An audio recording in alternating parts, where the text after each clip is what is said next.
จ้าพ่อสวัสดีค่ะจ้าพ่องวดที่แล้ว228ของพ่อกับเขาเนาะพ่อเนาะ228เข้าแน่นเข้าตัวเน้นพร้อมเน้น82ออก28นะคะท่านผู้ชมค่ะสำหรับตัวลูดตัววิ่งตัวเด่นตัวระวังไปเข้าทั้งสปป.ลาวทั้งเลขล่างทั้งบ้านพ่อ101กาฬสินธุ์เมืองอุบล16แม่นบ่พ่อหนูเว้าถือบ่ใช่ล่ะ16นะคะท่านผู้ชมค่ะนี่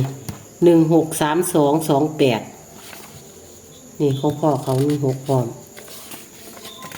ของผู้ใดเขา16อีกของปู่07กับเขาทั้งสปป.ลาวเอาท่านผู้ชมขาไปต่อสำหรับมือนี้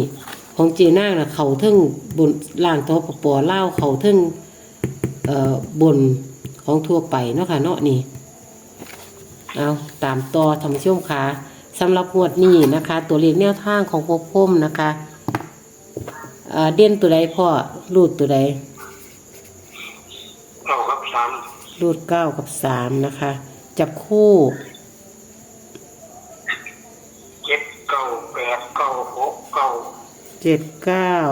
89 69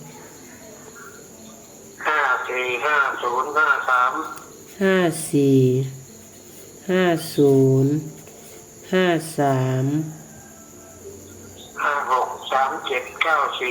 56 37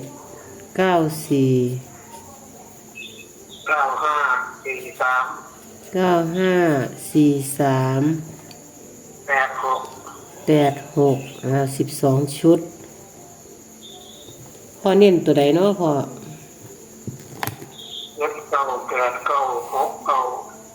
53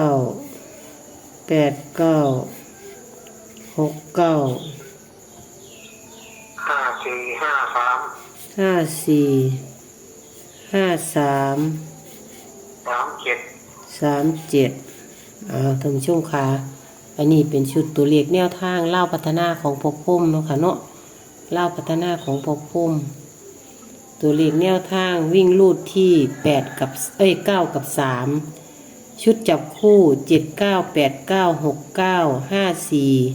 5 3 50 56 37 94 95 43 86นะคะตัวที่พ่อเน้นให้นะคะขีดสี่เหลี่ยมอ้อมนี่คือ7 9 8 9 6 9 54 53 37นะคะติดตามได้ค่ะท่านผู้ชมค่ะบ่ผิดหวังเพราะว่าตัวเลขแนวทางเล่าพัฒนาก็เข้าหลายก็หลุดนะคะ80-90% เข้านะคะก็จะมีบ้างที่บ่เข้าก็เป็นของธรรมดาเพราะว่ามันเป็นเลขสูตรเนาะพ่อเนาะเลขสูตรมันก็จะประมาณนี้นะคะงวดที่แล้วก็เข้านะคะงวดนี้ก็สิเข้าคือเก่าแอดวานเนาะค่ะเนาะเข้าหรือบ่เข้ามื้อแลง 20:30 ไปลุ้นกันค่ะท่านผู้ชมค่ะเขาหรือบ่เขาเดี๋ยวก็รู้มื้อแลงนะคะส่วนตัวเลขแนวทางของปู่07ก็ให้มาแล้วเดี๋ยวอาจจะมึงอีกเทื่อนึงว่าปู่07ให้ตัวใดมาเอาใส่ควบคู่กันไปก็ของพ่อพ่มเนาะค่ะเนาะตัวเลขแนวทางของปู่07นะคะปู่07บอกว่ามีสูตรใหม่กับสูตรเก่าสูตรใหม่วิ่งลูดที่9 กับ 0มี48 49 40 58 59 50 68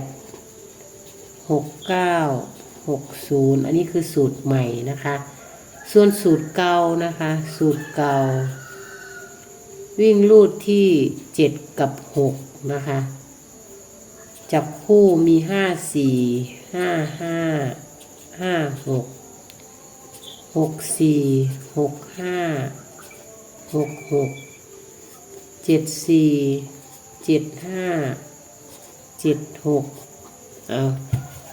ตามนี้2 สำนักเนาะค่ะเนาะ2 สำนักตัวเลขแนวทาง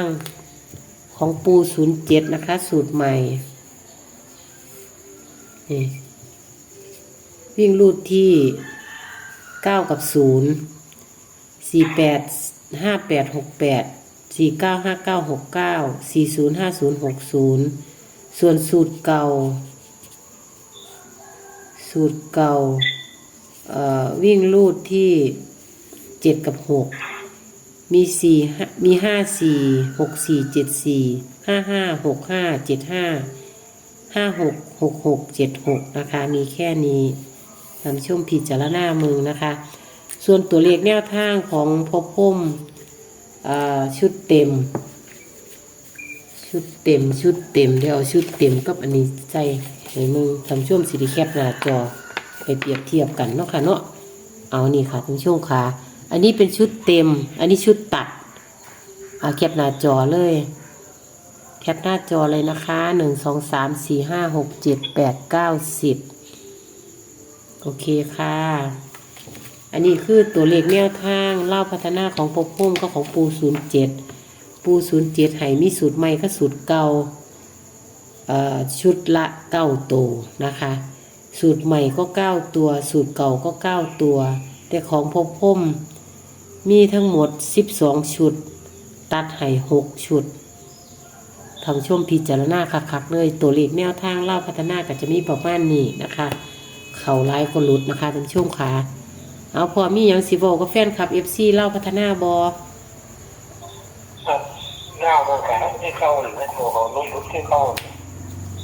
สิ่งที่ออกของที่บอกว่าเส้นจุดเต็มจุดจัดกระถิ่นตัวเรียนปอบหลงจ้าทั้งฝีใส่ไรทั้งฝีเท่าใดสองแปดตีตัวเรียนพ่อได้ยินเด็ก28เต็มเลยมาพอครับเขาไปชาติแบบแก่ย้อนอยู่โอ้ดีใจน้ำเด้อพี่น้องทั้งบ้านทั้งพุ่มครับเที่ยวนี้ก็ได้ที่เขาก็เขาก็ว่าอยู่เขาก็เฮ็ดตามสูตรเนาะพ่อเนาะเฮ็ดตามสูตรเขารถวิ่งแล้วนั่นจ้าก็เลยมั่นใจตามไปเช่นที่คนดำจ้าคือกับเขาครับรถก็พอกันจ้าว่ารถจะนั่นจ้ากันเขาไม่แค่นั้นจ้าเป็นใจก็เสียกับต่อกันอีกจ้าผู้เสกเจน่าบางค่ะเล็กน้อยดอกข้างแดงเงินน้ำก็เขากับเสียจ้าพ่อยากแค่รับคือกันอันพวกเบิ้ลกับที่ใกล้อยู่หรอว่ากับที่พ่อรุ่นเนาะเมื่อนี่คือสิบ่เบิ้ลเนาะพ่อเนาะเพราะว่ามันเบิ้ลมาแล้วครับบอกว่าถือแค่เล่าเนี่ยแม่นอยู่บอกว่าถือคือว่านั่นล่ะมันก็ต้องคิดวันแค่ร้อยมากเกินวันเลยจ้าเป็นกับเชื่อพิจารณาดูว่าถ้าเราเป็นใจอันนั้นเป็นใจนี่เป็นใจกันแค่จ้าครับวันนี้นั่นท่านนั่นแหละจ้าพ่อเอาขอกราบขอบพระคุณพ่อหลายๆขอกราบขอบพระคุณตัวเลขแนวทางจากปู07พร้อมเนาะค่ะเนาะที่ให้ตัวเลขแนวทางมาทุกงวดตลอดมาขอให้ตัวเลขแนวทางเทิงของปู07ของพวกพุ่มเขาบนเขาล่างให้พ่อแม่พี่น้องเฮาได้มีเงินใส่เงินทานเงินใส่ในชีวิตประจำวันเนาะค่ะเนาะได้เกื้อกูลอุดหนุนกันต่อไปนะคะเจอกันไม่คลิปหน้าค่ะพ่อขาขอบพระคุณมากค่ะสวัสดีค่ะ